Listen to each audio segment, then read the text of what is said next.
naive advertising man's question again. And this shows that engineers, medical people, scientific people have an obsession with solving the problems of reality. When actually most problems, once you reach a basic level of breadth in society, most problems are actually problems of perception.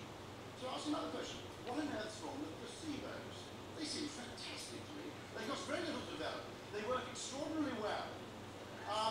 They have no side effects, or if they do, they're imaginary, so you can safely ignore them. So I was discussing this, and I actually went to the Martian Revolution blog by Tyler Cowen. I don't know if anyone knows it. Someone's actually suggesting you take this concept further and actually introduce placebo education. The point is that education doesn't actually work by teaching you things. It actually works by giving you the impression that you have very good education, which gives you an insane sense of unwarranted self-confidence, which then makes you very, very successful in later life. So, welcome to Oxford, ladies and gentlemen. Now, but actually the point of placebo education is essentially how many problems of life can be solved actually by tinkering with perception, rather than that tedious, hard-working, and messy business of actually trying to change reality. Great example from history. I've heard this attributed to several other kings, but doing a bit of historical research, it seems to be Frederick the Great. Frederick the Great of Prussia was very, very keen for the Germans to adopt the potato and to eat it.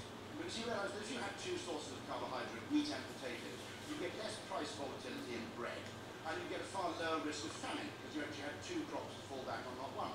The only problem is, potatoes, if you think about it, look pretty disgusting. And also, 18th century Prussians ate very, very few vegetables, rather like contemporary Scottish people. And so actually, he tried making it compulsory. The Prussian peasantry said, we can't even get the dogs to eat these damn things. They're absolutely disgusting, they go for nothing. There are even records of people being executed for refusing to grow potatoes.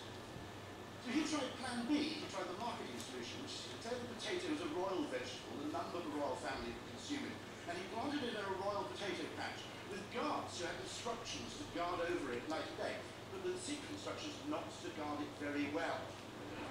Now, 18th century peasants know there's one pretty safe rule in life, which is if something's worth guarding, it's worth stealing. Before long, there was a massive underground potato growing operation in Germany. What he'd effectively done is he rebranded the potato. It was an absolute masterpiece. I told the story, a gentleman from Turkey came up to him and said, very, very good market for the Great, but not a patch on Ataturk. Ataturk, rather like Nicholas Sarkozy, was very keen to discourage the wearing of the veil in Turkey for modernising. Now, boring people would have simply banned the veil, but that would have ended up with a lot of awful kickback and a hell of a lot of resistance. Ataturk was a lateral thinker. He made it compulsory for prostitutes to wear the veil. Now,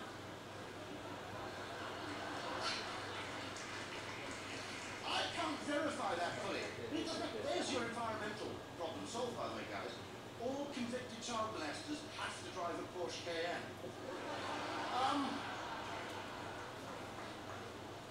What Ataturk realised actually two very fundamental things, which is that actually, first one, all value is actually relative. All value is perceived value. For those who don't speak Spanish, who in our case actually the Spanish, it's not the dollar, it's actually the peso in Buenos Aires. A very clever Buenos Aires street vendors decided to practice price discrimination to the detriment of any passing gringo tourists. As an advertising man, I have to admire that. But the first thing, all value is subjective. Second point is that persuasion is often better than compulsion. These funny signs that flash your speed, some of the new ones on the bottom right now actually show a smiley face or a frowny face to act as an emotional trigger. What's fascinating about these signs is they cost about 10% of the running cost of a conventional speed camera, but they prevent twice as many accidents. So the bizarre thing, which is baffling to conventional classically trained economists, is that a weird little smiley face has a better effect on changing your behaviour than the threat of £60 as a fine and 3 penalty points. Tiny little behavioural economics detail. In Italy, penalty points go backwards. You start with 12 and they take them away because they found that loss aversion is a more powerful influence on people's behaviour. In Britain, we tend to feel, whoa, got another 3. Not so in Italy. Another fantastic case of creating intangible value to replace actual or material value, which remember is what, after all, the environmental movement needs to be about. This again is from Prussia, from I think about 1812, 1813. The wealthy Prussians, to help in the war against the French, were encouraged to give in all their jewellery, and it was replaced with replica jewellery made of cast iron. Here's one, gold gavet for Eisen, 1813. The interesting thing is, for 50 years hence, the highest status jewellery you could wear in Prussia wasn't made of gold or diamonds, it was made of cast iron. because actually, never mind the actual intrinsic value of having gold jewellery, this actually had symbolic value, badge value. It said that your family made a great sacrifice in the past. So the modern equivalent would of course be this. But actually, there is a thing, just as there are Veblen goods, where the value of the good depends on being expensive and rare, there are opposite kind of things, where actually the value of them depends on them being ubiquitous, classless, and minimalistic. If you think about it, Shakerism was a proto-environmental movement. Adam Smith talks about 18th century America, where the prohibition against visible displays of wealth was so great, it was almost a block on the economy in New England, because even wealthy farmers could find nothing to spend their money on without incurring the displeasure of their neighbours. It's perfectly possible to create these social pressures which lead to more egalitarian societies. What's also interesting, if you look at products that have a high component of what you might call messaging value, a high component of intangible value versus their intrinsic value, they are often quite egalitarian. In terms of dress, denim is perhaps a perfect example of something which replaces material value with symbolic value. Coca-Cola, much as you may be a load of Kinko's, you may not like the Coca-Cola company, but it's worth remembering Andy Warhol's point about Coke, where what Warhol said about Coke is, he said, what I really like about Coca-Cola is the president of the United States can't get a better Coke than the bum on the corner of the street. But then actually, when you think about it, we take it for granted it's actually a remarkable achievement to produce something that's that democratic. Now, we basically have to change our views slightly. There's a basic view that real value involves making things, it involves labour, it involves engineering, it involves limited raw materials. And that what we add on top is kind of false, it's a fake version. And there's reasonable sort of suspicion and uncertainty about it. It refers towards propaganda. However, what we do have now is a much more variegated media ecosystem in which to kind of create this kind of value. And it's much fairer. When I grew up, this is basically the media environment of my childhood as translated into food. You had a monopoly supplier. On the left, you have Rupert Murdoch or the BBC. And on your right, you have a dependent public, which is pathetically grateful for anything you give it. Nowadays, the user is actually involved. This is actually what's called in digital world user-generated content, the world called agriculture in the world of food. This is actually called a mashup, where you take content that someone else has produced and you do something new with it. In the world of food, we call it cooking. This is food 2.0, which is food you produce for the purpose of sharing it with other people. This is mobile food. British are very good at that. Fish and chips and newspaper, the Cornish pasty, the pie, the sandwich. We invented the whole lot of them. We're not very good at food in general. The Italians do great food, but it's important generally. I only later discovered that the Earl of Sandwich didn't invent the sandwich, he actually invented the toasty, but then the Earl of Toasty would be a ridiculous name. Finally, we have contextual communication. Now, the reason I showed Pernod, it's only one example. Every country has a contextual alcoholic drink. In France, it's Pernod. It tastes great within the borders of that country, but absolute shite if you take it anywhere else. Ulicum in Hungary, for example. The Greeks actually managed to do something called Retsina, which even tastes shite when you're in Greece. But so much communication now is contextual that the capacity for actually nudging people, for giving them better information. B.J. Fogg at the University of Stanford makes the point that actually the mobile phone he's invented the phrase persuasive technologies. He believes the mobile phone, by being location-specific, contextual, timely, and immediate, is simply the greatest persuasive technology life's ever invented. Now, if we have all these tools at our disposal, we simply have to ask the question, and Thalen studies how we can use them more intelligently. I'll give you one example. If you had a large red button of this kind on the wall of your home, and every time you pressed it, it saved $50 or $50 in your pension, you would save a lot more. The reason is the interface fundamentally determines the behavior. Okay? Now, marketing has done a very, very good job of creating opportunities for impulse buying. We've never created the opportunity for impulse saving. If you did this, more people would save more. It's simply a question of changing the interface by which people make decisions. And the very nature of the decisions changes. Obviously, I don't want people to do this. As an advertiser now, I think that our saving is just consumerism needlessly postponed. But if anybody did want to do that, that's the kind of thing we need to be thinking about.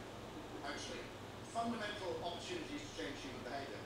Now, I've got an example here from Canada. There was a young intern over in Canada called Hunter Somerville, who was working in improv in Toronto and got a part-time job advertising. He was given the job of advertising shredding. Now, this is the most perfect case of creating intangible, added value without changing the product in the slightest. Shreddies is a strange, square, whole grain cereal, only available in New Zealand, Canada, and Britain. It's a cross, peculiar way of rewarding loyalty to the crown. In working out how you could relaunch Shreddies, we came up with this.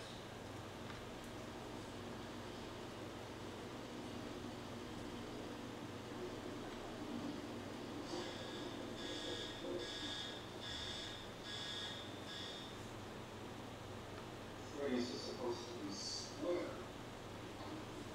Maybe this time it's shaped style. New Diamond Shreddies cereal. Getting 100% whole grain wheat in a delicious diamond shape. I'm not sure it's the most perfect example of intangible value creation. All it requires is photons, neurons, and a great idea to create this thing. I have to say it's worth using. Naturally, you can't do this kind of thing without a little bit of market research. So Shreddies is actually introducing something very simple. So they're introducing diamond Shreddies. There's one that that's the box there. So there's one again. Your first impression when you see that, you see the diamond Shreddies box there. Maybe it's so yeah, it's only here. It's kind of like a 6 or a 9 and a 6. Although it looks like a 6 is very different than that. And everything else is that. 它是一种细的往下边你说的去很深的，我们是有它，it's more interesting. Just try one of them. Yeah, square on the curve.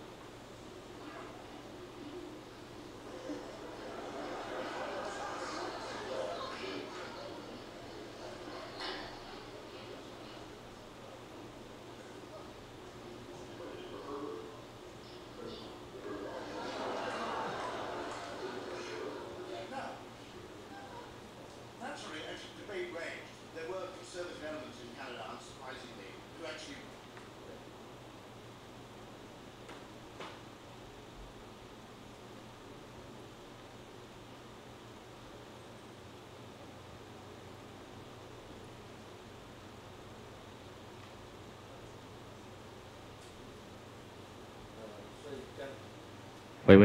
所以刚刚大家有看到这个片子嘛？哈，其实用创造哈是一个很无形的力量，它可以改变很多。你看刚最后那个饼干，大家都认为是正常的那个就是方形，它转一下变成什么菱形。那事实上你透过试调，很奇怪哈，消费者还会觉得那个比较特别，可能觉得比较好吃。那这里面是告诉大家说，我们是不是在平常的生活，或者说我们在做事业的操作或销售的操作，是不是都是用一样的版本，一般人所想的方法？那你有没有自己的想法去做一些改变？我想我今天想要带给大家，大概应该是从这边来。那我们再次回顾，就是说谈到说那个伦敦到巴黎有没有？他怎么样去创造这个无形的一个价值？那你看他要花60亿的英镑。使3个半小时的旅程减少成为40分钟，那仅缩短行程要花多少？60亿的英镑，那个60亿的英镑哈。那快乐机会成本是多少呢？那世界顶级的男模、女模在旅途上跟你作秀哈，然后可以喝到顶级的红酒。那等到这个旅程结束之后，可以省下30英镑，而且可以要求火车开慢一点。有没有？刚刚大家有注意到吗？哈，他就在讲这个意思，说，立华，本来要花这么多的钱，但是你改变一下套装的做法，也许客户是期待开越慢越好了，不是越快越好。你为了要省那个60亿的英镑，最后呢，我们这样30英镑就可以了，那还达到什么？客户会有那种所谓的价值的存在，这个是一个部分哈。那下来那个马铃薯的部分哈，那因为小麦跟那个马铃薯是2种是一个碳水化合物，可减少这个面包的这个价格动荡哈。